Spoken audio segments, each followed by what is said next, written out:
Shalom, Shalom. puji Tuhan, pemirsa The Safe Ministry dimanapun berada. Tidak terasa kita sudah sampai di triwulan baru, triwulan 4 merupakan triwulan terakhir di tahun 2022. Dan sepanjang triwulan ini kita akan mempelajari mengenai harapan masa depan.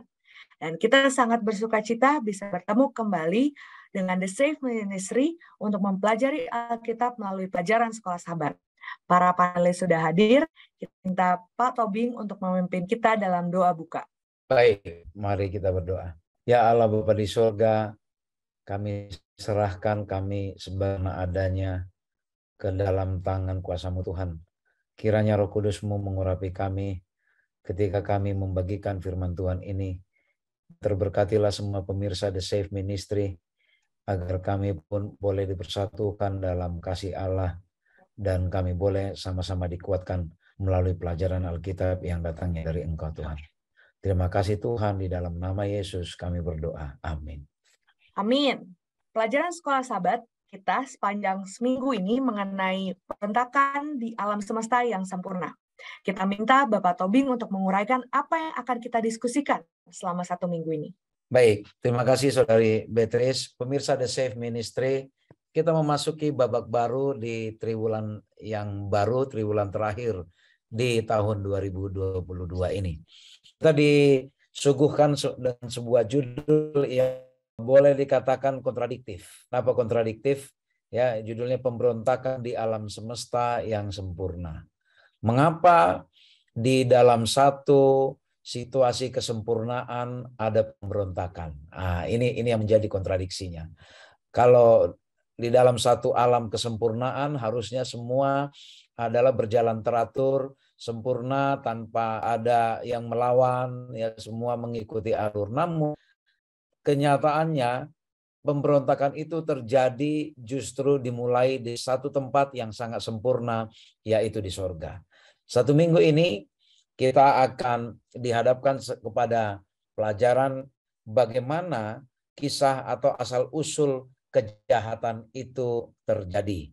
Ya, sangat tidak masuk akal, sangat tidak bisa diterima oleh penjelasan logis mengapa di sorga bisa terjadi pemberontakan. Bukankah Allah sempurna, sorga adalah sempurna, dan kesempurnaan itu adalah benar-benar milik Allah. Lalu mengapa itu terjadi? Mengapa itu diizinkan? Di ayat hafalan kita, ya, di sini akan tergambar siapa pelaku, ya, siapa pelaku atau siapa pencetus dosa dan kejahatan itu. Di Yesaya 14 ayat 12, wah, engkau sudah jatuh dari langit, hai bintang timur putra fajar. Engkau sudah pecahkan dan jatuh ke bumi, hai yang mengalahkan bangsa-bangsa. Ini sebuah bahasa simbolik menggambarkan sebuah sosok, ya, sebuah sosok yang digambarkan sebagai bintang timur, putra fajar, tapi sayangnya dia sudah jatuh dari langit. Mengapa jatuh dari langit? Karena dialah yang menimbulkan dosa itu. Berbagai macam hipotesis, berbagai macam pemikiran yang mencoba menjelaskan asal-usul dosa. Ya, bahkan kita sering mendengar dua istilah kotak Pandora namanya, ya. Nah, Pandora ini dikatakan sebagai sebuah kotak yang tertutup, dan ketika kotak itu terbuka maka semua kejahatan dunia itu akan muncul, akan terbuka, akan keluar. Tetapi teori kotak Pandora tidak bisa menjelaskan dari mana datangnya, ya, dari mana datangnya kejahatan itu. Alkitab mengajarkan kepada kita dengan baik nanti dari mana datangnya. 1 minggu ini para panelis akan mengajar kepada kita bagaimana asal-usul dosa dan akhirnya bagaimana cara di dalam menyebarkan dosa itu sendiri. Demikian Saudari Beatrice dan pemirsa Ministry. Baik Pak Tobing, kita minta juga Pak Tobing untuk bisa menguraikan mengenai ciptaan sebuah ekspresi cinta. Baik, jadi pelajaran berikut mengatakan bahwa ciptaan sebuah ekspresi cinta. Apa hubungan ciptaan ini dengan kisah pemberontakan? Nah, tentu kita berangkat dari proses penciptaan itu, ya. Jadi Allah itu adalah Allah yang penuh kasih. Allah adalah kasih. Itu di dalam 1 Yohanes 4 ayat 18, ya, Allah adalah kasih. Jadi di Allah menciptakan langit dan bumi dan alam semesta ini, semua itu dilandasi oleh kasih, ya, dilandasi oleh kasih. Oleh karena dilandasi oleh kasih, kasihnya Allah itu sempurna, maka Allah menciptakan segala sesuatu pun harus sempurna, ya, harus sempurna. Dan memang benar, kenyataannya semua sempurna, ya, semua sempurna. Bukan hanya bumi dan isinya, bahkan si bintang putra fajar itu juga diciptakan sangat sempurna, ya. Nah, lalu sayangnya kesempurnaan itu dikotori oleh musuh, yaitu dosa itu sendiri, ya. Musuh mengotorinya dengan dosa, sehingga yang tadinya alam itu adalah sahabat kita, sekarang ini menjadi sebagian menjadi musuh, bahkan, ya. Mawar akhirnya berduri, binatang yang tadinya sebenarnya rukun baik kita, tetapi akhirnya apa? Akhirnya menjadi bermusuhan dengan manusia. Fakta mengenai Allah adalah kasih. Itu ada 3 makna yang terkandung di dalamnya. Pertama itu sebagai oknum yang memiliki kasih. Kasih itu harus diungkapkan, dan Allah sudah mengungkapkan kasihnya melalui diberikannya alam yang sempurna, diberikannya semua yang Dia ciptakan sempurna. Lalu yang kedua, dikatakan semua yang Tuhan lakukan itu adalah ekspresi dari kasihnya yang tidak bersyarat. Ya, kasih Allah sama sekali tidak bersyarat. Lalu yang ketiga, Allah, kalaupun ada muncul dosa, ya, Allah bukanlah pencetus itu, karena karakter Dia adalah kasih. Nah, jadi apa yang perlu kita ingat dari pelajaran ini, bahwa seharusnya, ya, kita kembali ke pemikiran Allah di awal, yaitu kita diciptakan sempurna dengan kasih-Nya. Maka kondisi kita sekarang yang berdosa ini, ya, kondisi kita sekarang yang berdosa ini haruslah menjadi satu pukulan bagi kita, untuk kita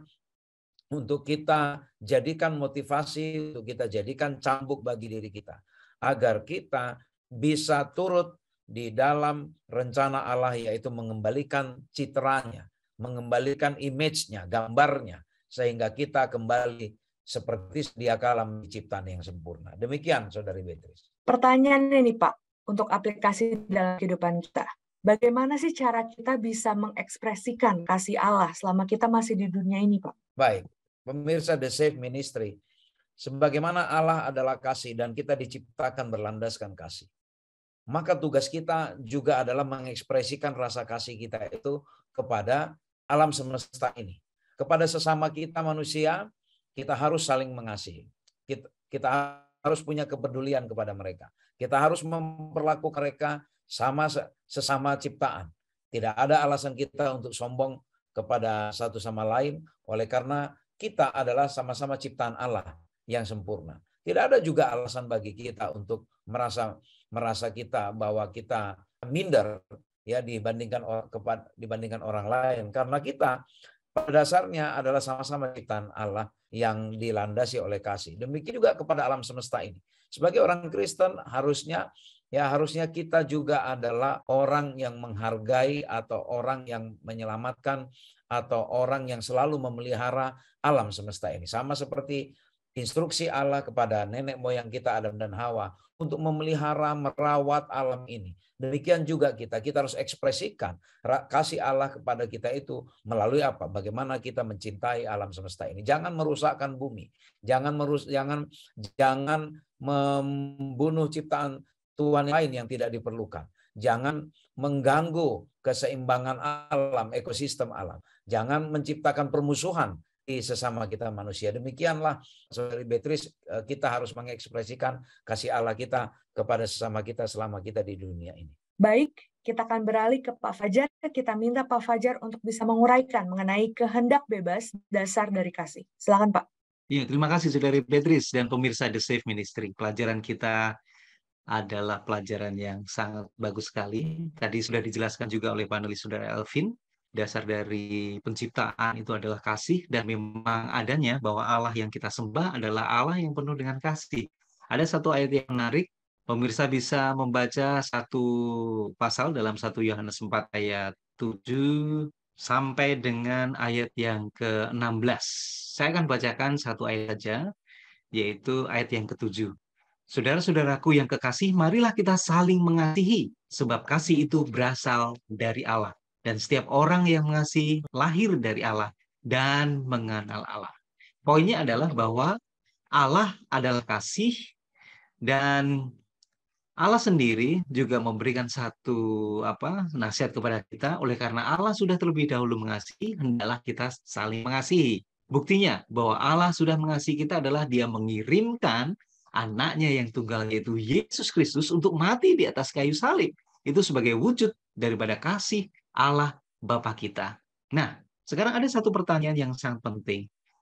Tadi juga sempat disinggung oleh panelis Saudara Elvin. Bagaimana mungkin di surga yang begitu suci, yang begitu sempurna, terjadi satu pemberontakan? Dari situlah asal mula dosa. Mengapa hal itu bisa terjadi? Apakah memang Allah sengaja membiarkan hal itu terjadi? Tapi yang jelas bahwa asal mula dosa itu sangat begitu misteri. Kita tidak mengetahui akan hal itu.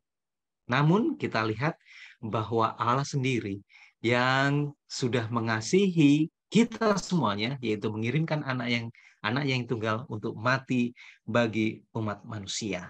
Demikian, Petris. Baik, Pak. Pertanyaannya nih dari pemirsa The Safe Ministry. Bagaimana sih agar kita tidak menyalahgunakan kebebasan memilih yang Tuhan berikan? Ya, kita memang seluruh makhluk hidup yang diciptakan oleh Tuhan diberikan kebebasan untuk memilih. Apakah dia akan memilih mengasihi Yesus, mengasihi Tuhan yang disembah atau tidak. Nah, sekarang pertanyaan bagaimana supaya kita tidak menyalahgunakan kebebasan untuk memilih. Artinya kita memilih dengan bertanggung jawab. Artinya apa yang disampaikan oleh Tuhan, kebebasan yang diberikan oleh Tuhan kepada kita, itu kita boleh pertanggungjawabkan di hadapannya. Kalau Tuhan memberikan satu kebebasan untuk kita semuanya, tentunya kita akan memilih sesuai dengan apa yang menurut Tuhan kehendaki. Dari situlah kita akan mengetahui bahwa kita memang betul-betul mempergunakan kebebasan yang diberikan oleh Tuhan kepada kita untuk tetap menurut kepada Tuhan. Bukan berarti kita memberontak, kemudian kita tidak mengikuti apa yang dikehendaki oleh Tuhan sendiri. Berbeda dengan Lucifer. Allah sendiri sudah menciptakan Lucifer dan seluruh malaikat. Mereka diberikan kebebasan untuk mengasihi Tuhan mereka atau tidak. Namun yang dilakukan oleh Lucifer adalah dia tidak mempergunakan hak pilih dia, tidak mempertanggungjawabkan pilihan dia, tetapi malah justru dia memilih untuk memberontak kepada Allah Bapa yang ada di surga. Nah, dari pelajaran ini kita bisa melihat bahwa kalau kita tidak mengikuti, tidak memilih dengan benar, maka kita akan bertentangan dengan Tuhan Allah kita sendiri. Oleh karena itu, marilah kita memilih untuk tetap mengasihi Tuhan dengan bertanggung jawab di hadapan Dia, kita menuruti apa yang diperintahkan oleh Tuhan. Demikian Beatrice dan pemirsa The Safe Ministry. Baik, Pak Fajar. Kita minta sekarang Pak Tobing untuk bisa menguraikan mengenai rasa tidak bersyukur yang misterius. Pemirsa The Safe Ministry, kalau kita renungkan berulang-ulang, kita baca di dalam Yehezkiel 28 ayat 12 sampai 19. Ini kita bagi menjadi dua bagian. Ayat 12 sampai 15. Inilah gambaran betapa nikmat dan sempurnanya kasih Allah kepada Lucifer itu. Coba kalau kita telah satu persatu ya, di ayat 12. Gambar dari kesempurnaan Engkau, penuh hikmat dan maha indah. Luar biasa. Ya, perikop ini menggambarkan bagaimana Raja Tirus itu ya, ini sebuah bahasa simbolik yang menggambarkan Lucifer dan aktivitas dia ketika di surga. Begitu sempurna, penuh hikmat, dan bahkan dikatakan maha indah. Engkau di Taman Eden, yaitu Taman Allah, penuh segala permata, ya, ayat 13. Dan di akhir dikatakan tempat tatahannya diperbuat dari emas dan disediakan pada hari penciptaanmu. Kurang apa yang Tuhan berikan kepada Lucifer? Bahkan di ayat 14, berikan tempatmu dekat kerub yang berjaga. Di gunung kudus Allah engkau berada dan berjalan-jalan di tengah batu-batu yang bercahaya. Inilah fasilitas, inilah keistimewaan yang Allah berikan kepada Lucifer. Lucifer beserta malaikat-malaikat yang lain diperlakukan Tuhan begitu sangat terhormat, ya sangat terhormat, sempurna diciptakan, penuh hikmat. Tapi sayangnya Lucifer dan sepertiga malaikat yang lain yang berhasil dia pengaruhi itu, mereka memberontak. Padahal sebenarnya dari awal penciptaan di ayat 15 dikatakan, engkau tak bercela di dalam tingkah lakumu sejak hari penciptaanmu sampai terdapat kecurangan padamu. Sama sekali, mulai dari penciptaan sampai dimulainya muncul rasa cemburu itu, ya. Lucifer itu adalah makhluk yang sangat sempurna. Tapi akhirnya apa? Ayat 16, dengan dagangmu yang besar. Artinya, kalau dalam bahasa aslinya, dalam bahasa Ibrani dikatakan dagangmu itu artinya dia jalan ke sana kemari, mempengaruhi orang lain, ya, mempengaruhi orang lain. Lalu akhirnya apa? Dia berbuat dosa.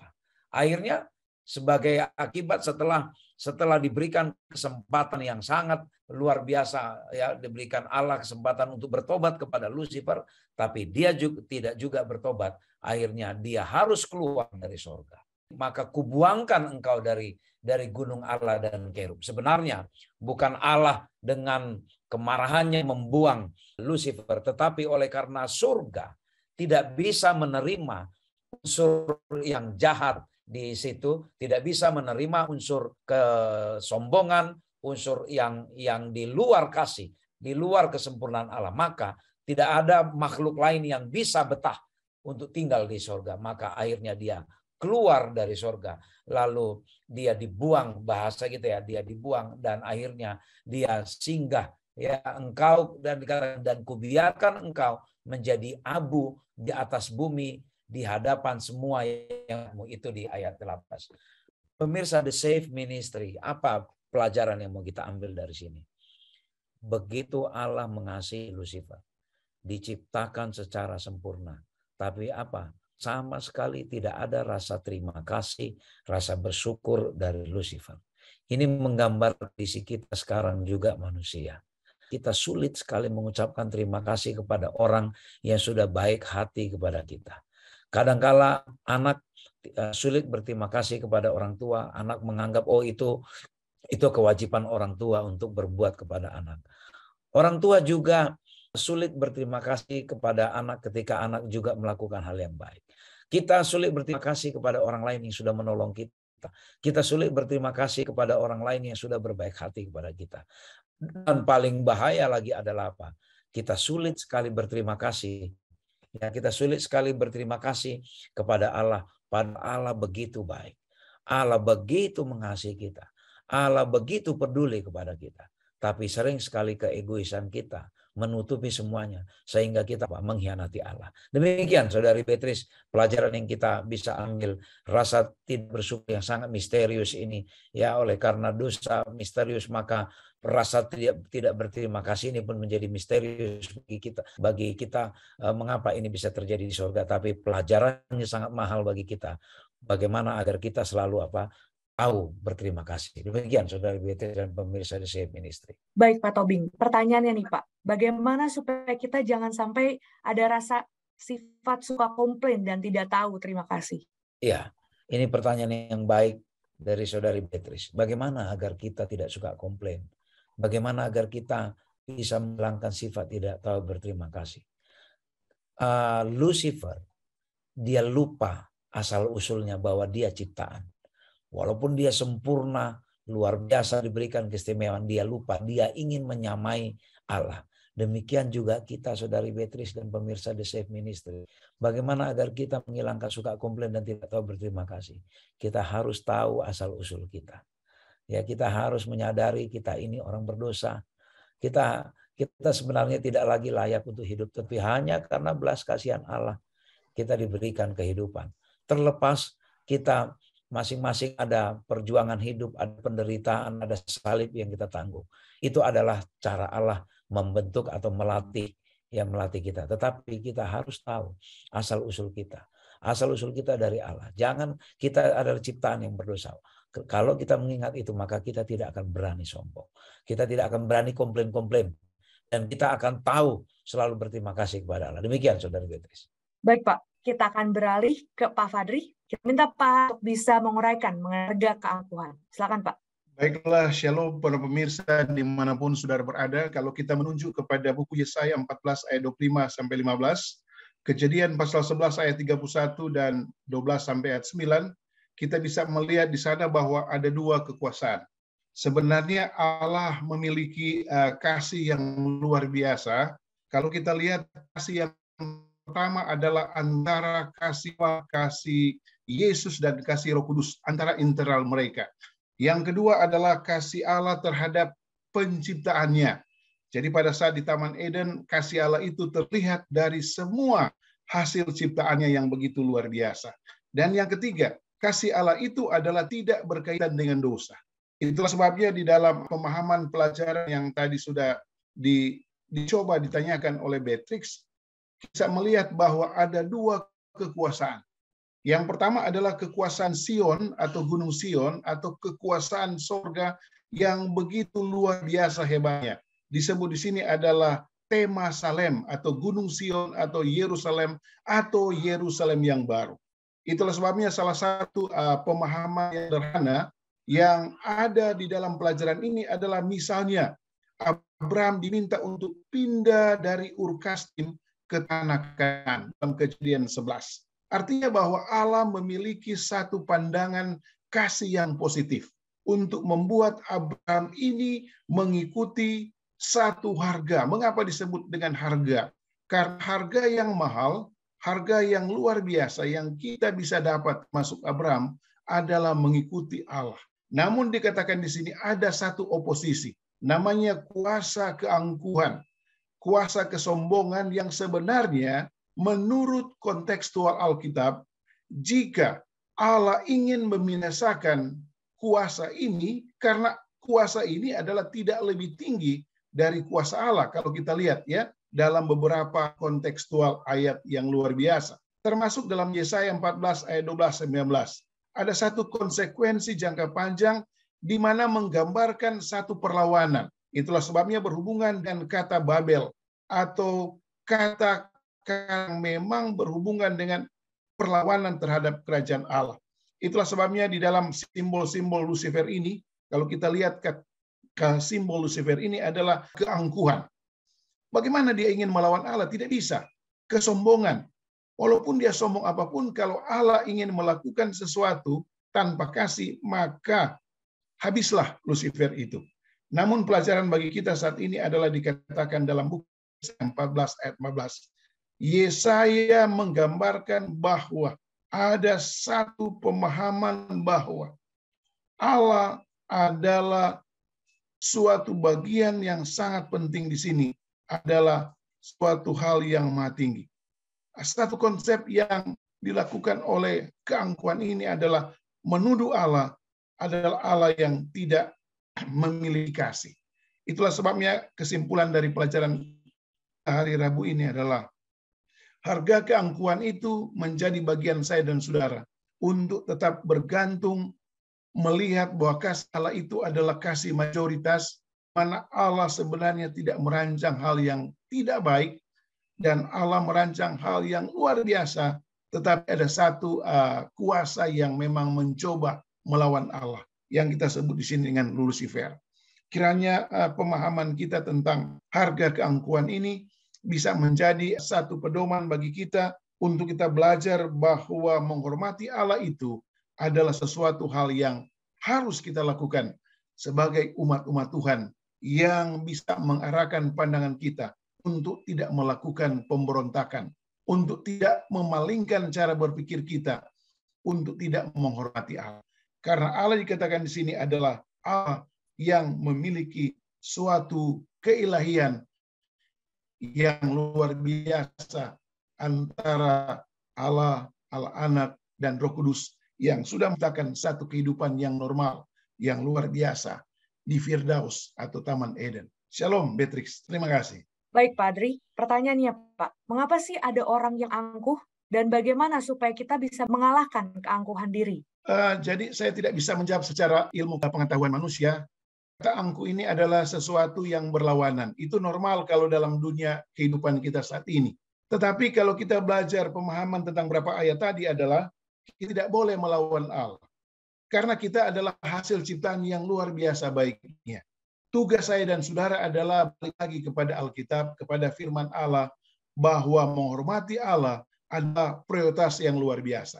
Menghormati Allah adalah sesuatu yang sebenarnya tidak dibayar dengan harga yang mahal. Cukup saja kita belajar, cukup saja kita menghormati, cukup saja kita selalu mengatakan Allah itu baik, maka konsep manusia yang berhubungan dengan pertanyaan tadi itu akan lama-kelamaan akan tidak ada faedahnya. Karena kita bersumber kepada firman Allah yang mengatakan bahwa ciptaan Allah itu begitu luar biasa, diterapkan dengan kasih agape yang begitu mantap dan luar biasa.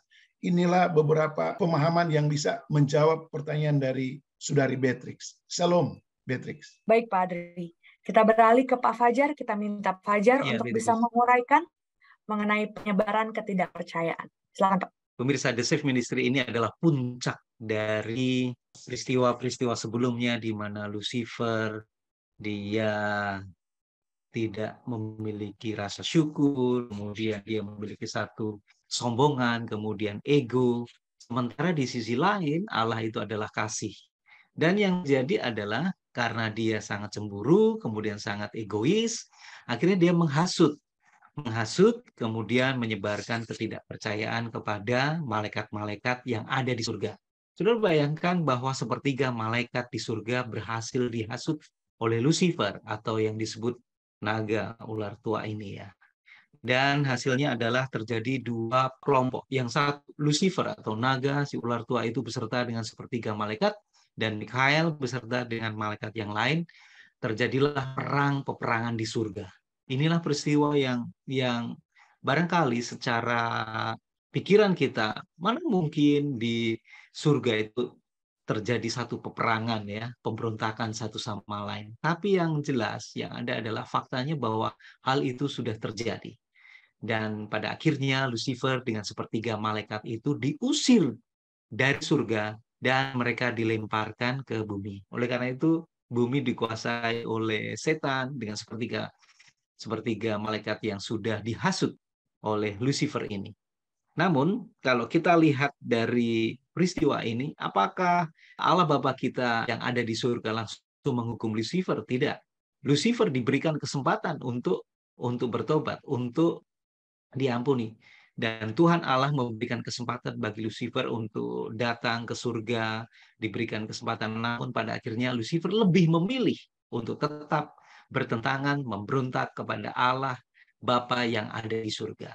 Ini sangat miris sekali ya, karena Lucifer diciptakan begitu sempurna dan pada akhirnya dia harus bertentangan dengan Allah Bapa yang ada di surga dan menjadi musuh bagi kita semuanya. Kalau kita lihat di dalam Wahyu pasal 12, pemirsa The Safe Ministry bisa membaca ayat 1 pasal itu, ayat 1 sampai dengan ayat yang ke-17. Saya akan baca ada satu ayat yang menarik bagaimana penyebaran ketidakpercayaan ini bukan hanya di surga, namun Lucifer dengan sepertiga malaikat melakukan penyebaran ketidakpercayaan kepada Allah Bapa itu di bumi juga. Wahyu 12 ayat yang ke-17. Maka marahlah naga itu kepada perempuan itu, lalu pergi memerangi keturunannya yang lain yang menuruti hukum-hukum Allah dan memiliki kesaksian Yesus.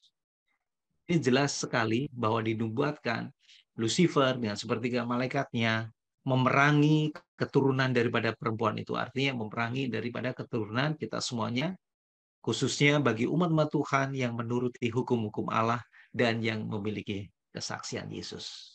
Demikian, Beatrice. Baik, Pak. Pertanyaannya nih, Pak. Bagaimana sih supaya kita jangan sampai menjadi provokator kepada orang lain?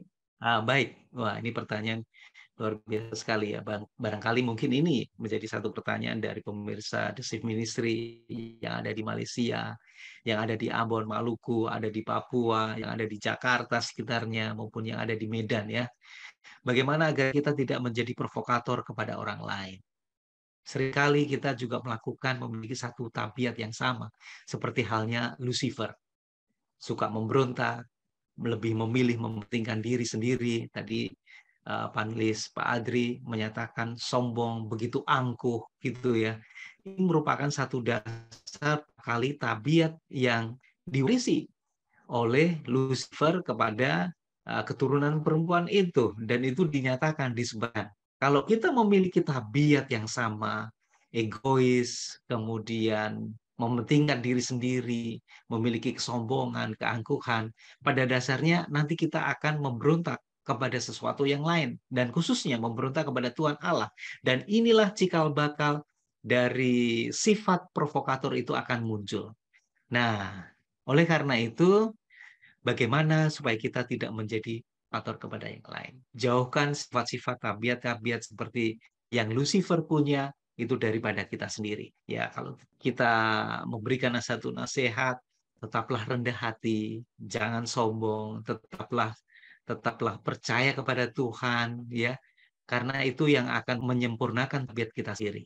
Bila mana roh kerendahan hati itu ada di dalam diri kita, kita tidak sombong, kemudian kita tidak angkuh, kita tidak mudah untuk cemburu kepada orang lain, sifat provokator itu tidak akan ada di dalam diri kita.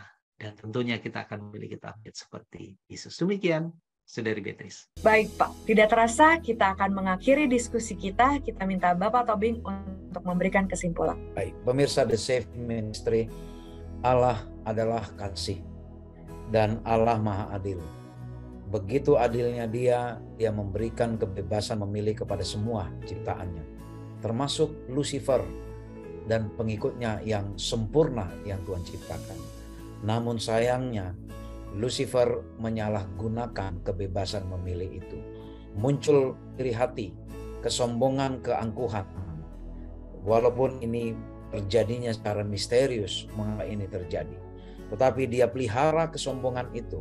Dia sudah diingatkan, dia sudah ditegur, dia diberi kesempatan untuk namun Lucifer semakin bertobat. Justru Lucifer semakin aktif menyebarkan ketidakpercayaan kepada malaikat yang lain, dan terpengaruhlah sepertiga malaikat yang lain. Begitu dia memelihara kesombongan itu, maka muncullah perasaan keakuannya. Ya, Yesaya sangat baik menggambarkan di dalam Yesaya 14 ayat 13 dan 14. Lucifer menunjukkan keakuannya. Aku hendak naik ke langit. Aku hendak mendirikan takhtaku. Aku hendak duduk di atas bukit pertemuan. Aku hendak naik mengatasi ketinggian awan. Aku hendak menyamai yang maha tinggi. Pemirsa The Safe Ministry, ketika kita menghormati Allah, ketika kita merendahkan diri di hadapan Allah, maka fokus kita adalah Allah. Tetapi ketika kita sombong, ketika kita angkuh seperti Lucifer, fokus kita adalah diri sendiri, maka kalimat-kalimat yang kita keluarkan, pikiran-pikiran yang tercetus adalah apa? Semuanya dimulai dengan aku. Aku hendak menyamai yang maha tinggi. Aku hendak demikian. Aku hendak gini. Aku hendak begini.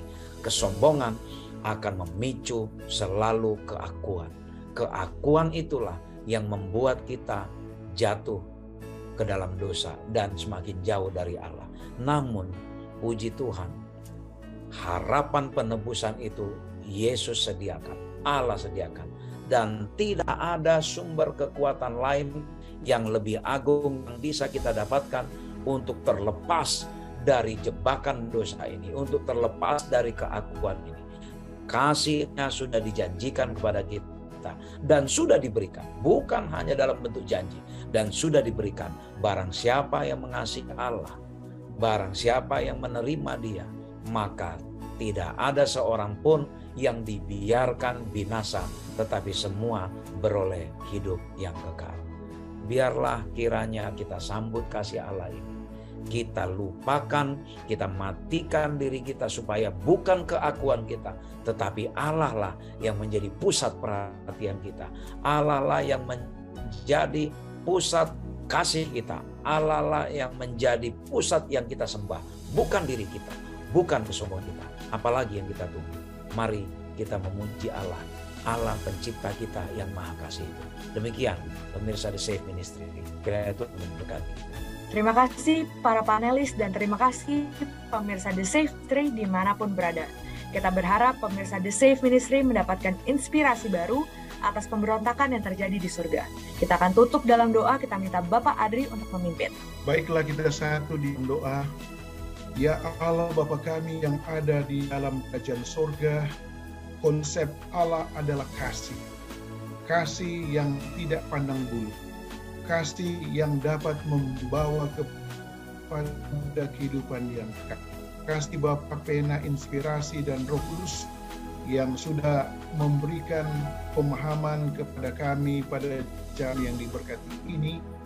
Kiranya para pemirsa dapat mengambil beberapa konsep kesimpulan bahwa Allah itu penuh kasih dan Allah sudah mengirimkan Yesus Kristus sebagai konsep kasih agape untuk membuktikan bahwa Allah tidak dapat dipermainkan oleh kuasa Lucifer. Allah tidak dipermainkan oleh hal-hal yang mencoba melakukan intervensi lawan Allah. Bapa di sorga, ajarlah kami untuk selalu menyelidiki akan firman Allah. Konsep kasih ini tidak akan luntur, tetapi tetap hidup selama-lamanya sampai bertemu pada saat kedatangan Yesus yang kedua kali. Melihat kata Allah yang benar. Terima kasih Bapa, berkati para pemirsa dan sebagainya. Berkati kami semua. Dan terpujilah namamu ya Allah. Dalam nama Yesus Kristus kami sudah berdoa. Amin. Sekali lagi kami ucapkan terima kasih pemirsa The Safe Ministry sudah belajar sahabat bersama dengan kami. Jangan lupa untuk tinggalkan pesan, like video kami, langganan channel kami. Sekali lagi saya ucapkan terima kasih kepada produser kami Bapak Simon Gumati. Tuhan memberkati semua. Shalom. Shalom. Shalom. Tuhan memberkati.